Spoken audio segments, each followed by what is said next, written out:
أعوذ بالله من الشيطان الرجيم. بسم الله الرحمن الرحيم.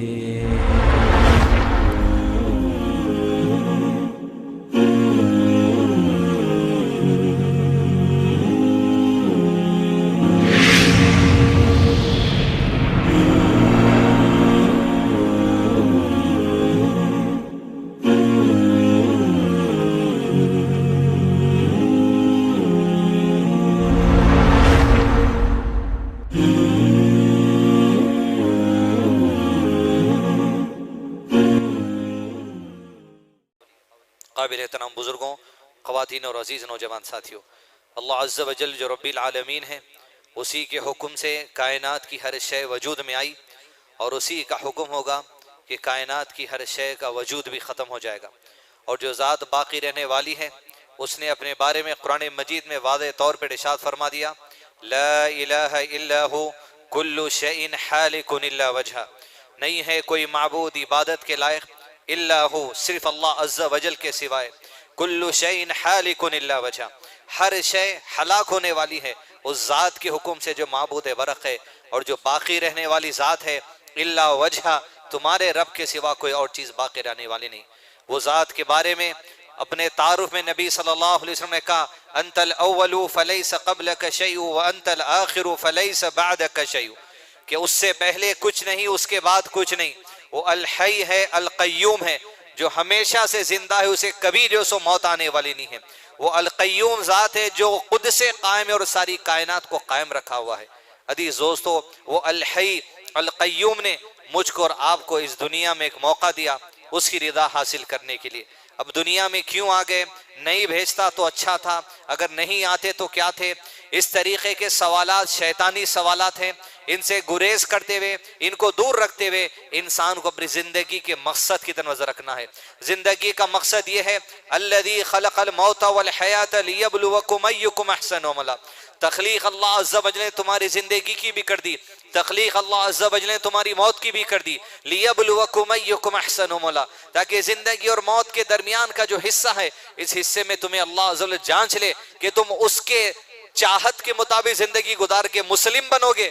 اس لیے کہ مسلم وہی ہے جو اپنی مرضی کو رب کی مرضی کے حوالے کرنے والا ہے، اسے مسلمان کہا جاتا ہے۔ یا اپنی مرضی کو اللہ کی چاہت پہ غالب کر لو گے، یا دنیاوی زندگی کو اللہ کے دین پر غالب کر لو گے، یہی دیکھنے کے لیے مجھ کو اور آپ کو دنیا میں بھیجا گیا ہے۔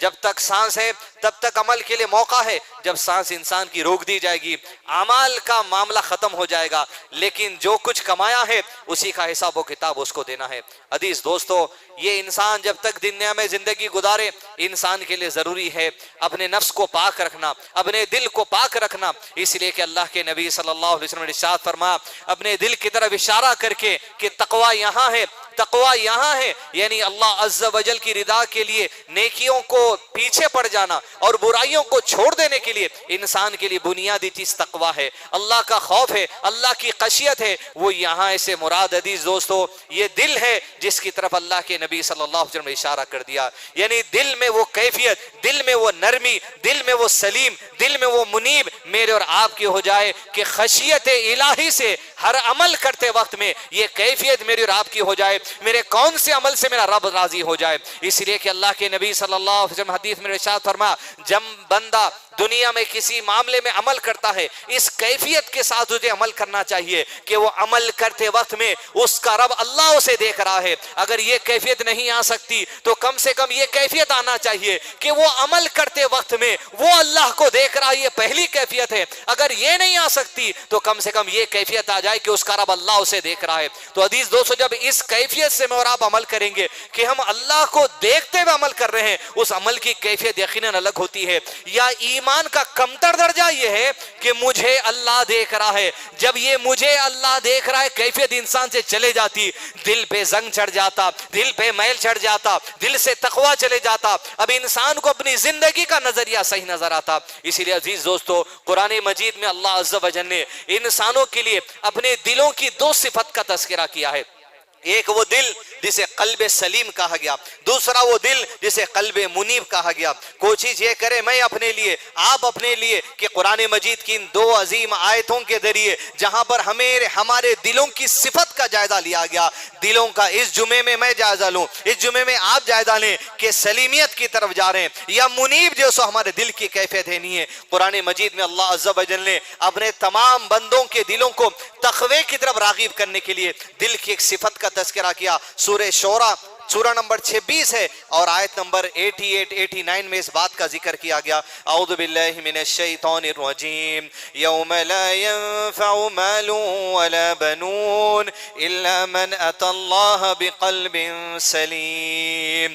کہ اہم بات یہاں کہی گئی کہ انسان کا دل جہاں زنگ کی طرف مائل ہو جاتا وہ اولاد کی خوشی میں ہو جاتا، بیوی کی خوشی میں ہو جاتا، مال کمانے کی دھن میں ہو جاتا، انفراسٹرکچر بنانے کی دھن میں ہو جاتا، اپنی دنیا میں ترقی کی دھن میں ہو جاتا۔ بھلے انسان اپنی کاروبار، اپنی تجارت، اپنی اولاد، اپنی بیوی کی فرمائشیں، خواہشات حلال ڈگر پہ چلاتا ہوگا، لیکن یہ حلال ڈگر پہ چلتے چلتے دلوں پہ زنگ آ جانا یا دنیاوی کیفیت آپ کے اوپر غالب آ جانا ہوتا یہ ہے کہ یہی اولاد کی وجہ سے، یہی مال کی وجہ سے، یہی بیوی کی وجہ سے انسان اپنے دل پہ زنگ چڑھا سکتا ہے، حلال و حرام کی تمیز چھوڑ سکتا ہے، حرام کی طرف آگے بڑھ سکتا ہے۔ اللہ عز و جل نے یہ دو چیزوں کا تذکرہ کیا، وَلَا تُخْزِنِي يَوْمَ يُبْعَثُونَ يَوْمَ لَا يَنفَعُ مَالٌ وَلَا بَنُونَ إِلَّا مَنْ أَتَى اللَّهَ بِقَلْبٍ سَلِيمٍ۔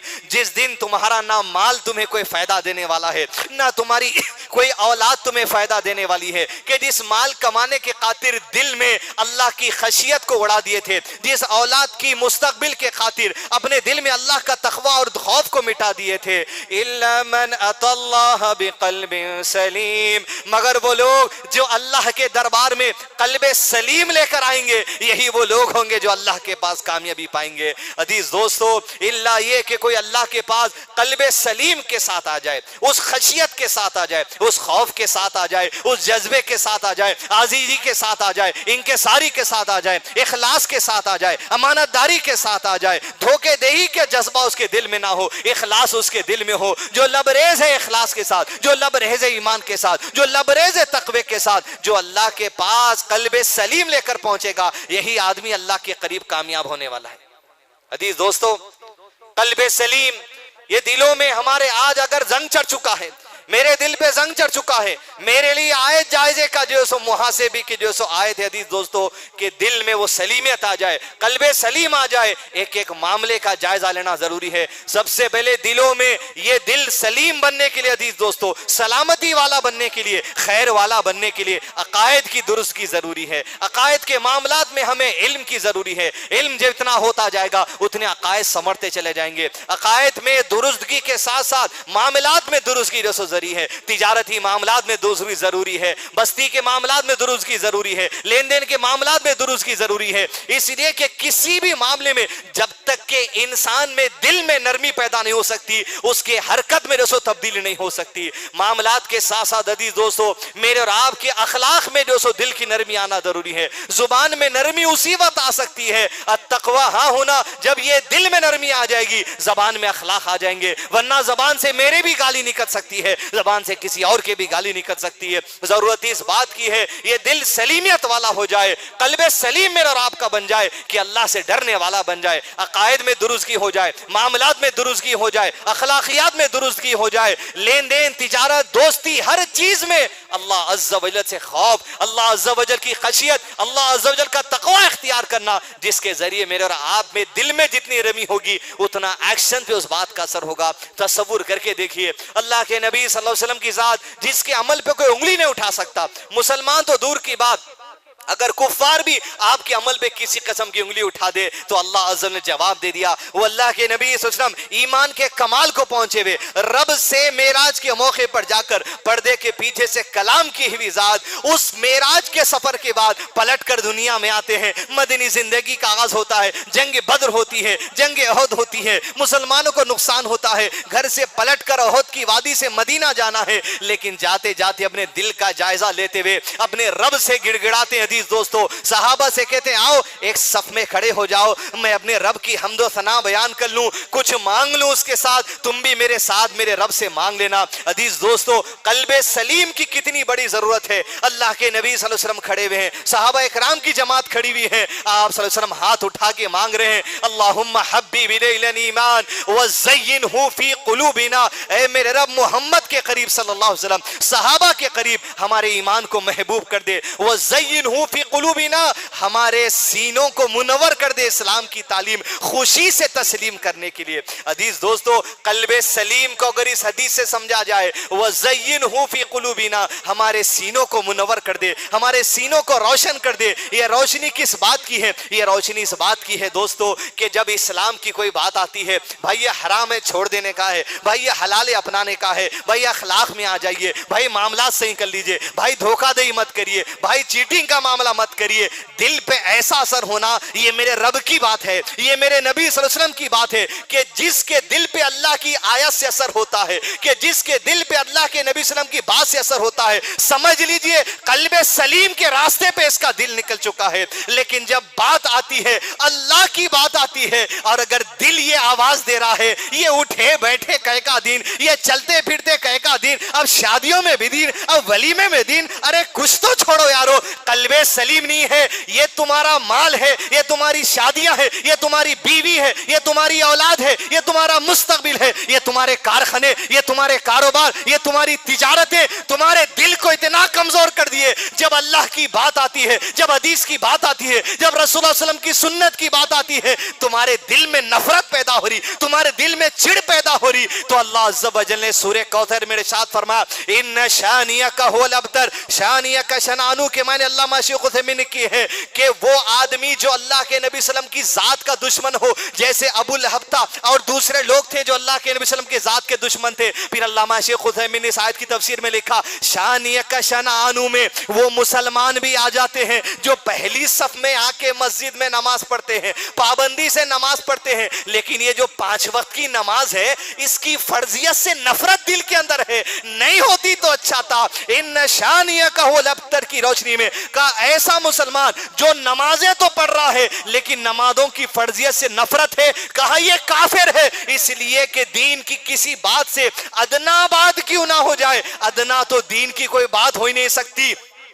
محاورے کے طور پر, میٹافور کے طور پر یہ بات کہی جا سکتی ہے, معمولی چیز سے بھی اگر نفرت ہو رہی, کہا یہ کفر والی بات ہے. پھر شیخ عثیمین رحمہ اللہ نے کہا نفرت نہیں ہوتی تم کو, لیکن دین کی کسی بات پہ عمل کرنے کے لیے ذرا دشواری دکھ رہی, یہ نہیں ہوتا تو اچھا تھا, ایک بار کر لیں گے, دوسری بار توبہ کر لیں گے, یہاں نظر انداز کرے تو کیا ہونے والا ہے. اللہ تو غفور و رحیم ہے, بول بول کے گناہوں کے جھنڈے گاڑتے جا رہے. کہا یہ منافقت کی صفت ہے کہ دین کی بات آج مشکل دکھ رہی. عزیز دوستو قلب سلیم, دل صاف ہونا چاہیے میرا اور آپ کا, دل میں تقوی ہونا چاہیے, اور قلب سلیم اخلاص کے ساتھ آتا ہے کہ اعمال کا دار و مدار ان نیتوں پر ہے. یہ حدیث بچے بچے کو ہمارے پاس سکھائی جاتی, لیکن وہ نیت میں کیا ہو, وہ نیت اخلاص سے لبریز ہو, وہ معاملات میں اخلاص ہو جائے, وہ عبادتوں میں اخلاص ہو جائے, وہ عقائد میں اخلاص ہو جائے. ہر چیز میں جب اخلاص ہو جائے گا عزیز دوستو تو دل قلب سلیم ہو جائے گا. بار بار آپ حسن المسلم اٹھا کے دیکھیے, نبی صلی اللہ علیہ وسلم کی انگنت دعائیں آپ کو ملیں گی جہاں خاص آپ دل کو منور کرنے کے لیے مانگتے. دوسری دعا اللہ کے نبی صلی اللہ علیہ وسلم یہ بھی مانگتے اللہم اجعل فی قلبی نورا, اے اللہ محمد کے دل کو نور عطا کر دے صلی اللہ علیہ وسلم. نور سے مراد وہ ہدایت ہے, وہ روشنی ہے. جب دین کی کوئی بات آ جائے, حلال آ جائے تو میں اپنا لوں, محبت کر لوں, حرام کی بات آ جائے تو میں چھوڑ دوں. اس لیے کہ قلب سلیم کی اتنی بڑی اہمیت ہے. قرآن مجید میں اللہ نے اپنی قسم کھا کے ارشاد فرمایا فلا وربک لا یؤمنون, اللہ کہتا ہے فلا وربک, تیرے رب کی قسم ہے, تیرے رب سے زیادہ کسی اور کی قسم نہیں ہو سکتی. لا یؤمنون, تم لوگ مومن نہیں ہو سکتے, حتی یہاں تک کہ اللہ اور اس کے رسول صلی اللہ علیہ وسلم نے زندگی کے تمہارے طریقوں میں جو فیصلہ دے دیا ہے دل کی خوشی سے تسلیم نہیں کرو گے اس وقت تک تم مومن نہیں ہو سکتے. دل میں ذری اڑچن آ گئی, یہ کیا بات ہے بھائی, یہ کوئی عمر ہے داڑھی چھوڑنے کی, یہ کوئی عمر ہے آئیبروز نہیں بنانے کی, ارے یہ کوئی عمر ہے 28 میں وائٹ بال آ گئے میں کالے نہیں کرنا, کہتے بھائی یہ کون سے دین کی بات ہے. عزیز دوستو, یہ جو چھوٹی چھوٹی باتیں آپ کو دکھ رہی, ایمان کا فیصلہ انہی سے ہو جاتا. آج کوئی نہ آپ کی نظر میں چھوٹی بات ہوں گی, آپ نے دھتکار دیا, آپ نے معمولی سمجھ لیا, تو پھر قرآن مجید میں اللہ عز و جل نے ارشاد فرمایا کہ یہ بندہ جب پلٹ کر میرے پاس آخرت کے دن میں آئے گا تو وہ کہے گا, جب اسے اندھا اٹھایا جائے گا وہ کہے گا یا ربی آج میں تو دنیا میں دیکھتا بھالتا تھا, آج تو نے مجھے اندھا کر کے کیوں اٹھایا. رب جواب دیتا ہے قرآن مجید کے اندر, ٹھیک اسی طرح جب ہماری آیتیں تمہارے سامنے آ گئی تھی تم نے انہیں بھلا دیا تھا, جا آج میں تجھے بھلا دیتا ہوں. عزیز دوستو, رب کی آیتیں, رب کی شریعت, اللہ کے نبی صلی اللہ علیہ وسلم کی زندگی یا نظر انداز کریں گے. قبر سے آخرت میں اندھا اٹھایا جانے والا شخص, یا ربی قبر سے بینائی کے ساتھ اٹھانا, نابینا مت اٹھانا یا ربی, اس لیے کہ ضروری ہے کہ وہ ہدایت, وہ دل میں سلیمیت, وہ قلب سلیم ہمارا ہو جائے. عزیز دوستو, قلب سلیم تو یقیناً اللہ کے نبی صلی اللہ علیہ وسلم سے بہتر کسی اور کا نہیں ہو سکتا. عبداللہ ابن مسعود رضی اللہ عنہ نے کہا کہ اللہ نے ساری انسانیت کے دلوں کو پرکھ لیا اور ساری انسانیت کے دلوں میں نبی صلی اللہ علیہ وسلم کے دل کو چنا آخری نبی بنانے کے لیے. مطلب یہ کہ ساری انسانیت میں اخلاص سے لبریز دل اگر کسی کا ہے تو محمد صلی اللہ علیہ وسلم کا ہے. پھر عبداللہ ابن مسعود کہتے ہیں اللہ کے نبی صلی اللہ علیہ وسلم کے دل کو چننے کے بعد اللہ نے دوبارہ انسانوں کے دلوں کو دیکھا اور انسانوں کے دلوں میں نبی صلی اللہ علیہ وسلم کے بعد سارے صحابہ کے دلوں کو چن لیا اور اللہ کے نبی صلی اللہ علیہ وسلم کا حواری اور مددگاروں نے بنا دیا کہ آپ صلی اللہ علیہ وسلم کے بعد میرے اور آپ کے قریب صحابہ سے معزز کوئی نہیں ہو سکتا. ان کے دلوں کا خاص سلیکشن ہوا اللہ کے نبی صلی اللہ علیہ وسلم کا ساتھ دینے کے لیے. انہی صحابی میں خبیب ابن عدی رضی اللہ عنہ, جب انسان قلب سلیم کے درجے کو پہنچ جاتا ہے اس کے دل کی کیفیت دیکھیے عزیز دوستو, نہ موت کا ڈر باقی رہا نہ کسی اور نقصان کا ڈر باقی رہا, بس قلب سلیم, میرے رب میرے دل کی کیفیت سے تو راضی ہو جا. وہ اخلاص, وہ توحید, وہ عمل, وہ نیکی کی کیفیت, وہ جذبہ جو اللہ نے دل میں سنبھالے ڈالے رکھا ہے اس کو سنبھال کے رکھنا. بدر کی جنگ ہوئی, اس کے بعد احد کی جنگ ہوئی. احد کی جنگ کے بعد مسلمانوں کے خلاف سام رجی کا معاملہ پیش آیا.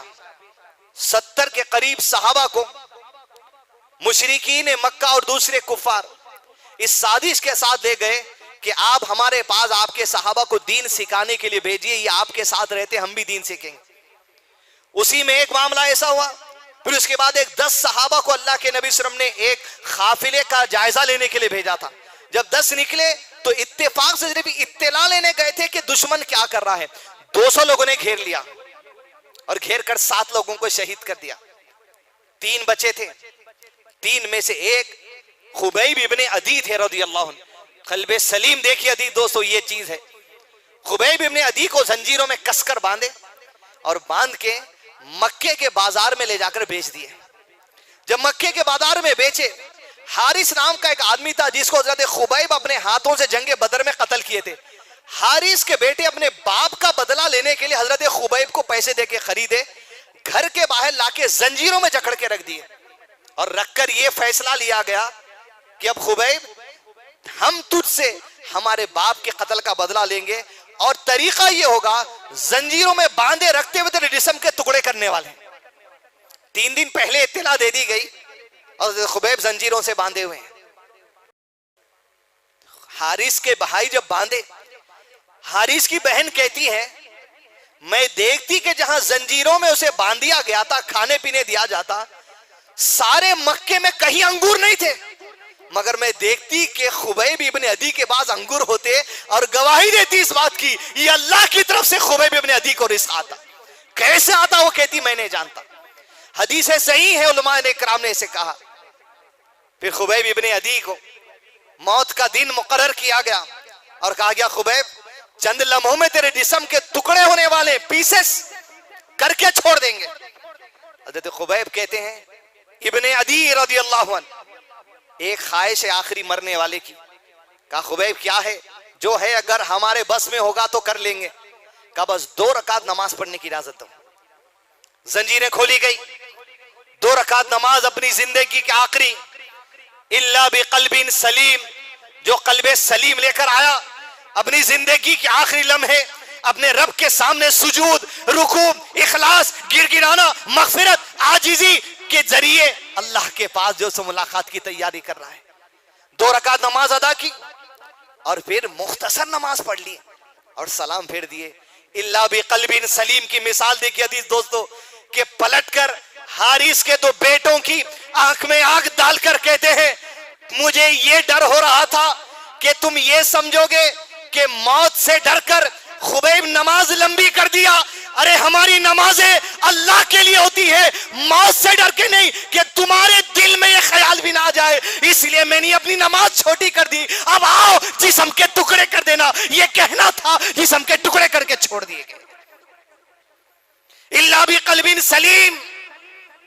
ارے دشمن کے دلوں میں بھی ہمارے اعمال, ہمارے عبادات, ہمارے عقائد, ہمارے معاملات, ہمارے اخلاق کے بارے میں یہ کیفیت بھی نہیں دینا چاہتے تھے صحابہ. ارے یہ دکھاوے کی نماز پڑھنے والا ہے. الا بقلب سلیم. ارے وہ آخری نماز خبیب کی اخلاص سے لبریز. الا بقلب سلیم. دشمن کو بھی کیفیت نہیں ہوتی. میری نماز کا میں جائزہ لوں, جہاں الا بقلب سلیم کہا گیا اس سے پہلے کیا کہا گیا؟ معلوم ولا بنون, تمہاری اولاد تمہاری مال. میرے سجدے میں میری تجارت غالب, میرے رکوع میں میری تجارت غالب, میرے اذکار میں میرے گھر کی خواہشیں غالب, کاروبار میں تو کاروبار میں جھومے, نماز میں بھی پھر میرا کاروبار غالب آ گیا. تو الا بقلب سلیم کے درجے کو ہم کیسے پہنچے؟ عزیز دوستو, یہ دلوں کی صفت میں سے ایک صفت ہے الا بقلب سلیم. دوسری صفت دل کی, سورہ نمبر 50 سورہ قاف کی آیت نمبر 33 اور 34 میں اللہ ضرور ارشاد فرماتے ہیں بسم اللہ الرحمن الرحیم من خشی الرحمن بالغیب وجاء بقلب منیب. وہ لوگ دوسری کیٹیگری جن کے دلوں کی صفت ہے وہی کامیاب ہوں گے. من خشی الرحمن بالغیب, جو اپنے رب رحمان سے غیب میں بھی ڈرتے ہیں اور ان کے دلوں کی کیفیت کیا ہے؟ وجاء بقلب منیب. اور یہ لوگ جو اللہ سے ڈرتے ہیں غیب میں بھی, یہی وہ لوگ ہیں جن کے دلوں کی قید قلب منیب ہے. رجوع کرنے والا دل, پلٹنے والا دل. اللہ نہیں دیکھ رہا ہے یا دیکھ رہا ہے, دنیا نہیں دیکھ رہی ہے یا دنیا دیکھ رہی ہے, ماں دیکھتی ہے, بیوی دیکھتا ہے, بچے دیکھتے ہیں, کچھ پرواہ نہیں. الا بقلب منیب. بس اس کی کیفیت یہ ہوتی ہے حاضر ہو یا غیب میں کوئی عمل ہو, میں اللہ سے ڈرتے ہوئے عمل کروں. قلبی منیب یہ جو ہوگا رجوع والا دل ہوگا, ڈرنے والا دل. بہنوں کو یہ بول دو تم لوگوں کی شادی میں اتنا لٹا دیے, اب باپ کے مرنے کے بعد وراثت میں سے کچھ بھی حصہ ملنے والا نہیں ہے. قلب منیب, یہ اللہ سے ڈرنے والا دل. یہ بیان قبر میں دے سکتے آپ, یہ بیان قیامت کے دن دے سکتے آپ. رجوع کرنا, رب تو عرش پر ہے لیکن رب کی نکاح میں تم ہو, رب کے علم میں تم ہو, اور رب قیامت تک تم کو آزادی دیا ہے, تو اس کا مطلب نہیں ہے تم جو چاہو کرو. ارے جو باپ مال چھوڑ کے مرا, وہ باپ کو بھی اختیار نہیں ہے کہ کون سی بیٹی کون سے بیٹے کو کتنا دے. اس لیے یہ اللہ کی طرف سے طے شدہ بات ہے, لڑکیوں کو اتنا ملے گا, لڑکوں کو اتنا ملے گا. مرنے والا وصیت بھی نہیں کر سکتا ان وارثین کے لیے میری بیٹی کو اتنا دو, ہرگز نہیں. اس لیے کہ اللہ کے طے شدہ فیصلے ہیں, کوئی عالم آپ کو تبدیل نہیں کر سکتا, مرنے والا فیصلہ نہیں دے سکتا, اس لیے کہ رب کا فیصلہ ہے. اللہ سے ڈرنے والا دل, رجوع کرنے والا دل, معمولی باتوں میں پلٹنے والا دل. اپنی زندگی میں ہم بہت بہانے بنا سکتے, بہت اچھی باتیں کر سکتے، لیکن عزیز دوستو قلب منیب کعب بن مالک کی طرح ہو رضی اللہ عنہ، جو اپنے رب سے اپنی زندگی کے اس عمل کے مارے میں ایسا خوف کھا گئے کہ میں دنیا میں تو کچھ بھی کر سکتا ہوں، لیکن میرے رب کو میں کیا جواب دوں؟ وہ کیفیت جس کی ہے رحمان سے ڈرنے والے، وہ قلب منیب ہے۔ کعب بن مالک جنگ تبوک 30,000 کا لشکر مدینے سے کوچ کرا تبوک کی طرف، مسلمانوں کو فتح ہوئی۔ مسلمان اس وقت تعداد میں بڑے ہو گئے تھے، مال بھی کثرت سے تھا۔ کچھ لوگوں نے بہانہ کیا کہ ہم تبوک میں شامل نہیں ہوں گے، تو اصول یہ تھا اگر آپ جنگ میں شامل نہیں ہوتے اللہ کے نبی صلی اللہ علیہ وسلم کے بلاوے پر، فرض العین تھا ان کے لیے، تو آپ کے پاس یہ تھا کہ جب جنگ سے پلٹ کر آئیں گے اپنا ریزن پیش کرنا، یہ وجہ ہم نہیں آئے تھے۔ جنگ سے فتح ہوئی، دشمن کے دل میں خوف پیدا ہوا، نبی صلی اللہ علیہ وسلم مدینہ آئے، مسجد نبی وہ محفل بیٹھی جس محفل میں جنگ میں شامل نہیں ہونے والوں کو عرضی پیش کرنا تھا۔ ایک کے بعد ایک صحابی اللہ کے نبی صلی اللہ علیہ وسلم کے پاس جاتے، اپنا حضور اپنا ریزن پیش کرتے۔ کعب بن مالک ایک کے پیچھے جاتے ہیں، ان کا نمبر آیا، اللہ بقلب سلیم، قلب منیب، من خشی الرحمن بالغیب، رحمان سے غیب میں ڈرنے والا۔ کہتے ہیں کعب بن مالک، اے اللہ کے رسول صلی اللہ علیہ وسلم، لوگ آپ کے سامنے جو بہانے بازی پیش کر رہے ہیں، میں اپنے آپ پہ اتنا کانفیڈنس رکھتا ہوں، ایسا جملہ کہہ سکتا ہوں جس جملے کو تسلیم کر کے آپ میرے ریزن کو مان لیں گے، اور میں باتیں کرنے میں بڑا اچھا ہوں، میں منوا سکتا ہوں آپ کو، لیکن اللہ کے نبی صلی اللہ علیہ وسلم، من خشی الرحمن، میں رحمان اللہ سے ڈرتا ہوں کہ اگر میں کچھ بہانے بازی دے دوں آپ تسلیم بھی کر لے۔ وحی کے نزول کا زمانہ ہے، اللہ وحی نازل کر کے اگر کعب بن مالک کی اس بات کو آپ کے سامنے رکھ دیا، من خشی الرحمن، قلب منیب کی تڑپ ہے اللہ کے نبی صلی اللہ علیہ وسلم، میں آپ کو جھوٹ نہیں بہتا۔ کعب بن مالک کہتا ہے بس میرا معاملہ یہ تھا، میں یوں ہی بغیر کسی ریزن کے گھر میں بیٹھا، جنگ میں نہیں آیا، بس میرا یہی قصور ہے۔ نبی صلی اللہ علیہ وسلم نے کہا اب کعب، جب تو نے سچ کہہ ہی دیا ہے اور جس رحمان کے خاطر کہا ہے، تو اب تیری توبہ، تیرے ریزن کو قبول کرنا بھی رحمان کے ذمہ ہے، میں تیری عرضی قبول نہیں ہو سکتا۔ مسجد نبی میں اعلان کر دیا گیا، کعب بن مالک جس مقصد سے گھر سے نہیں نکلا اس کی سزا یہ ہے اب اس سے کوئی بات چیت نہ کی جائے، سماجی بائیکاٹ کر دیا جائے، اس سے خرید و فروخت نہ کی جائے، اس سے معاملہ داری نہ کی جائے۔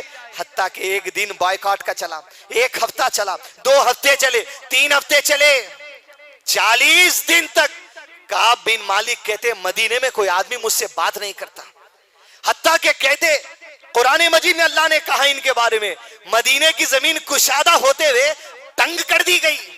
اور کعب بن مالک کہتے مجھے سب سے زیادہ تکلیف تو اس وقت ہوتی جب میں مسجد نبی میں جاتا، اللہ کے نبی صلی اللہ علیہ وسلم کو دیکھتا، جیسے میری نظریں آپ پر پڑتی آپ اپنے چہرے کو پھیر لیتے، لیکن جب میں نماز میں ہوتا تو اللہ کے نبی صلی اللہ علیہ وسلم میرے چہرے کو دیکھتے، سلام کرتا، اللہ کے نبی صلی اللہ علیہ وسلم جواب نہیں دیتے، کبھی مجھے سلام نہیں کرتے، لوگ میں بازاروں میں جاتا ہوں خریدی کے لیے، لوگ مجھ سے منہ پھیر لیتے، یہ اطاعت ہے۔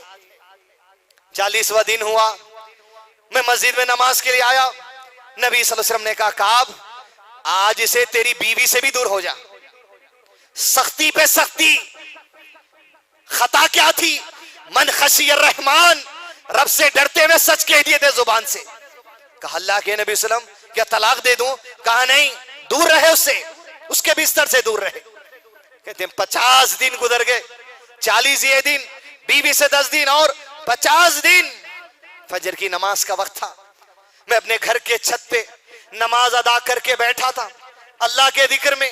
مدینے کی زمین کشادہ ہوتے ہوئے تنگ کر دی گئی، میری خطا کو یاد کرتے ہوئے من خشی الرحمن، رحمان سے ڈرتے ہوئے میں نے سچ کہہ دیا۔ ایک آدمی دوڑتا ہوا آیا، کعب بن مالک، جیسے کہا میں سجدے میں گر گیا اور میرے رب کی شکر گزاری کرنے لگا، یقیناً میرے رب کی طرف سے کچھ پروان آیا ہے، کچھ فیصلہ آیا ہے میری توبہ کے لیے، میری تنگی دور کرنے کے لیے۔ جیسے میں سر اٹھایا، کہا اللہ کے نبی صلی اللہ علیہ وسلم نے بول بھیجا ہے کعب آج سے تیرا بائیکاٹ ختم۔ دل بے چین تھا اس شخصیت کے لیے جسے محمد صلی اللہ علیہ وسلم کہا جاتا ہے، دوڑتے ہوئے آئے.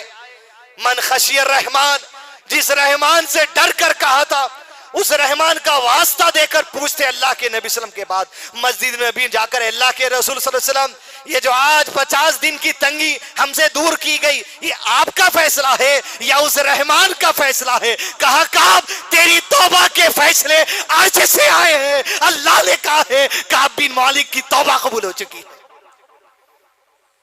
من خشی الرحمن بالغیب وجاء بقلب منیب, ارے جو رحمان سے ڈرتے ہیں بن دیکھے قلب منیب لے کر آئیں گے رب کے پاس. کعب بن مالک جیسا آدمی, خبیب ابن عدی جیسا آدمی, محمد رسول اللہ صلی اللہ علیہ وسلم جیسے نبی, اللہ تیری بارگاہ میں دعا ہے قلب منیب عطا کر دے, قلب سلیم عطا کر دے. اللہم آتی نفسی تقواها وزکیها انت خیر من زکاها انت ولیها ومولاها.